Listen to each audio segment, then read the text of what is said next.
Masih dalam Kompas Aceh, saudara, semakin dekatnya pelaksanaan analog switch off atau migrasi TV analog ke digital pada 30 April mendatang, pemerintah Kota Banda Aceh mengajak warganya segera beralih ke televisi digital.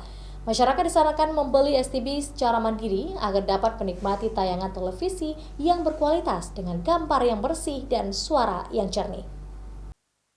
Pemerintah Kota Banda Aceh sebelumnya telah berkomitmen untuk terus melakukan sosialisasi kepada warganya tentang migrasi ke TV digital ini. Melalui surat ke camat dan kemudian diteruskan ke kepala desa masing-masing agar sosialisasi semakin masif. Semakin dekatnya waktu analog switch off pada 30 April mendatang, pemerintah kota terus menghimbau warganya untuk segera beralih ke TV digital sebelum saluran TV analog akan dimatikan pada tanggal akhir April nanti.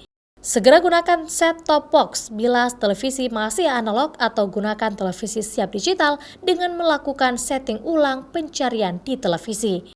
Bisa beli di pasar STB tersebut dengan harga terjangkau, dan mudah-mudahan setelah pemasangan ini akan dirasakan bagaimana nikmatnya kita menonton TV dengan bersih, gambarnya bersih, suaranya bersih, dan channelnya bertambah. Dan ini yang paling penting. Banda Aceh merupakan wilayah siaran yang masuk dalam tahap pertama analog switch off.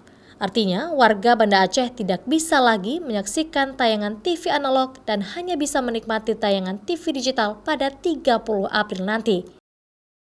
Mustajab, Kompas TV, Banda Aceh.